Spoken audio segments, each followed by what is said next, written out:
आज हम भाषा की विशेषताएं बताएंगे। मानवीय भाषा में कतिपय विशेषताएं उपलब्ध होती हैं जो मानवेतर जीवों, पशु पक्षी आदि की भाषा में प्राप्त नहीं होती हैं।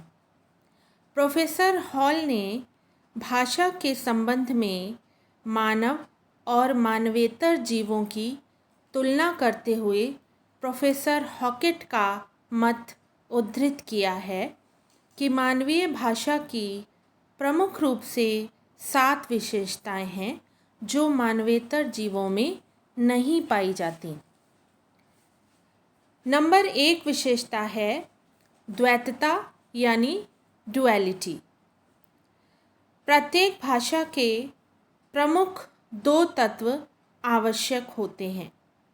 नंबर 1 सार्थक ध्वनि अंश जिसको स्वनिम कहते हैं, और नंबर 2 सार्थक रूप अंश जिसको रूपिम कहते हैं। यानी स्वनिम और रूपिम के होने से ही भाषा का असली रूप प्रकट होता है। भाषा की दूसरी विशेषता है उत्पादन क्षमता यानी प्रोडक्टिविटी। वक्ता और श्रोता आपस में कुछ विचार इस रूप में प्रस्तुत करें जो कभी न कहे गए हों और कभी न सुने गए हों, परंतु दोनों ही उसको भली प्रकार से और बहुत ही सरलता से समझ सकते हैं। जैसे दोनों ही पक्ष इसको आसानी से समझ सकते हैं क्योंकि कुछ बातें वो आपस में समझ लेते हैं और उन बातों को वो कहना नहीं चाहते। तीसरी विशेषता है भाषा की यादृच्छिकता यानी आर्बिट्ररीनेस। प्रत्येक भाषा के सभी शब्दों के अर्थ ऐच्छिक होते हैं। उनको सभी भाषाओं में संकेतजन्य माना जाता है। भाषा के किसी अवयव यानी संज्ञा, क्रिया आदि और अर्थ में कोई जन्मसिद्ध निश्चित संबंध नहीं होता है। चौथी विशेषता है प्रेषण और ग्रहण में परस्पर परिवर्तनीयता। मानवीय भाषा में प्रेषण और ग्रहण यानी जो हम कह रहे हैं वो वक्ता द्वारा कहा जाता है और जो ग्रहण किया जाता है यानी जो श्रोता के द्वारा ग्रहण किया जाता है। इन दोनों ही में यानी प्रेषण और ग्रहण दोनों में ही परस्पर परिवर्तनीयता की क्षमता रहती है।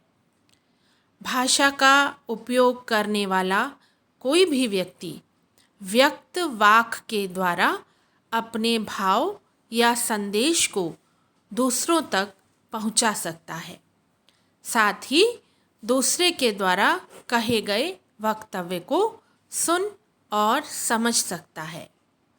यानी कहना और सुनना के द्वारा आदान प्रदान की प्रक्रिया में परिवर्तन क्षमता बनी रहती है। अगली विशेषता है भाषा में विशेषीकरण यानी स्पेशलाइजेशन।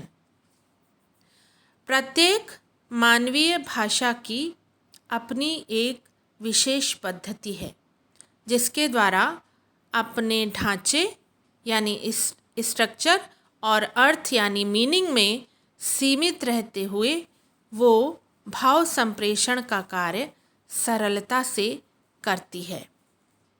अपने बोध्य अर्थ या क्रिया से इसका साक्षात भौतिक संबंध नहीं के बराबर होता है। अगली विशेषता है भाव अभाव और मूर्त अमूर्त का द्योतन यानी डिस्प्लेसमेंट। मानवीय भाषा भाव और अभाव और मूर्त और अमूर्त सभी प्रकार के अर्थों की अभिव्यक्ति के लिए प्रयुक्त होती है। भाषा विद्यमान वस्तुओं के अतिरिक्त अविद्यमान वस्तु का भी बोध कराती है। जैसे अतीत का प्रकाशन कराती है। यानी एक उदाहरण से इसे समझा जा सकता है कि राम ने रावण का वध किया। राम इस समय विद्यमान नहीं हैं, किंतु हमारी भाषा के माध्यम से हम उनका प्रकटीकरण करा रहे हैं कि राम ने रावण को मारने का कार्य किया था। इसी प्रकार अमूर्त, न्याय, पाप पुण्य, स्वर्ग नरक, परमात्मा, ब्रह्म आदि का बोध हम प्रतिपल कराते रहते हैं भाषा के माध्यम से। अगली विशेषता है भाषा की सांस्कृतिक परंपरागतता यानी कल्चरल ट्रांसमिशन। मानवीय भाषा किसी भी रूप में पैतृक परंपरा से नहीं अपितु शिक्षा के द्वारा एक व्यक्ति से दूसरे व्यक्ति तक संक्रमित होती है। बाल्यकाल में हम अपने से बड़ों का तथा अपने समकालीन व्यक्तियों का अनुकरण करके भाषा सीखते हैं। इस प्रकार तथा अन्य साधनों से जो भी ज्ञान अर्जित किया जाता है उसे अगली पीढ़ी को दे दिया जाता है। ये भाषा का ही महत्व है कि मानवीय ज्ञान संग्रहित होता रहता है और भावी पीढ़ी को नए ढंग से शून्य से ज्ञान वृद्धि करते हुए नया वाङ्मय तैयार नहीं करना पड़ता है, बल्कि पूर्वजों के ज्ञान का लाभ उठाते हुए शीघ्र ज्ञान वृद्धि का अवसर मिलता है। इसके अलावा भी भाषा की अनेक विशेषताएं हैं। भाषा समाज को एक सूत्र में बांधती है।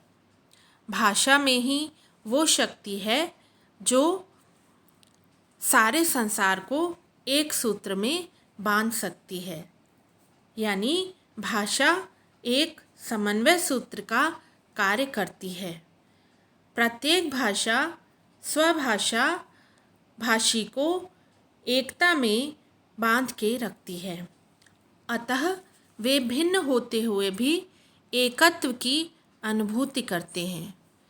विश्व भाषा विश्व मानव को एक सूत्र में समन्वित करके विश्व बंधुत्व का भाव जागृत करती है। ऋग्वेद में भाषा को राष्ट्री यानी राष्ट्र निर्मात्री कहा गया है और आचार्य भर्तृहरि ने उसे विश्व निबंधनी यानी विश्व को मिलाने वाली या जोड़ने वाली कहा है। यानी उन्होंने सूत्र दिया, अहम राष्ट्री संगमनी वसु नाम।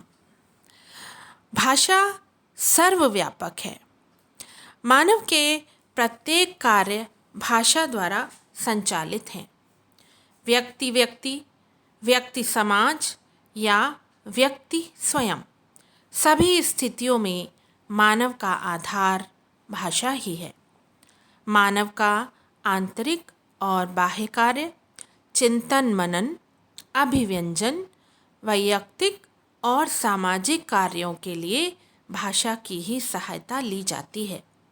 ज्ञान विज्ञान, धर्म दर्शन, आचार विचार, हेय उपादेय का विवेक, सभी का आधार भाषा है। भाषा परंपरागत वस्तु है। भाषा के स्वरूप पर विचार करने से ये ज्ञात होता है कि भाषा परंपरागत वस्तु है। ये परंपरा से मनुष्य को प्राप्त होती है और वो वंश परंपरा से अग्रसर होती हुई चली जाती है। संस्कृत भाषा सहस्रों वर्षों से परंपरा से चली आ रही है।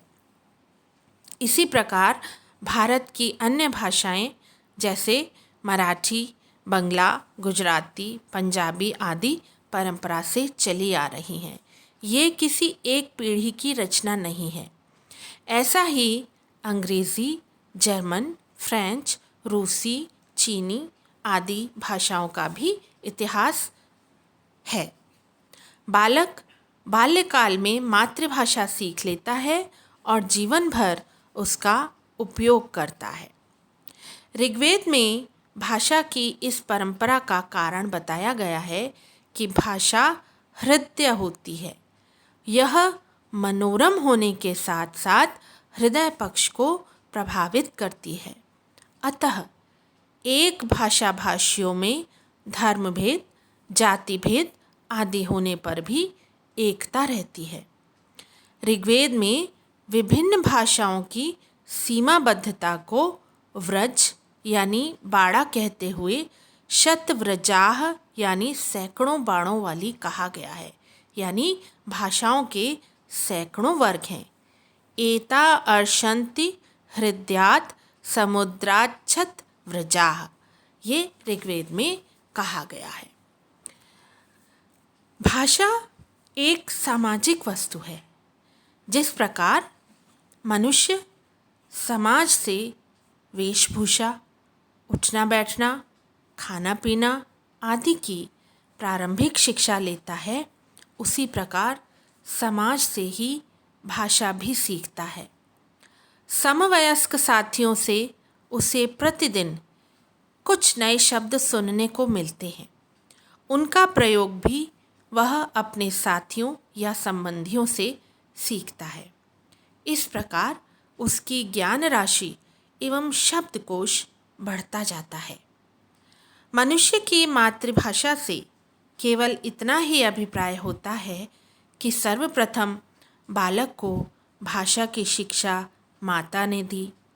माता बालक के निकटतम संपर्क में आती है, इसलिए उसकी भाषा जन्म से ही दूध के साथ बालक को प्राप्त होती है। मातृभाषा का ये अभिप्राय कतई नहीं है कि वो भाषा जन्म सिद्ध है या उस भाषा को जानने में माता के अतिरिक्त अन्य किसी का योगदान नहीं है, बल्कि मनुष्य समाज से ही सब कुछ सीखता है। उसी प्रकार भाषा भी समाज से ही सीखी जाती है।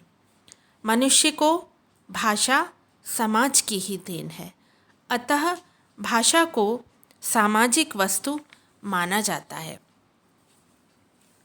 आज हमने आपसे भाषा की विशेषताओं पर चर्चा की। आशा है आपको आज का लेक्चर अच्छे से समझ में आया होगा। अगला लेक्चर हम भाषा की प्रवृत्तियों पर आपके सामने प्रस्तुत करेंगे।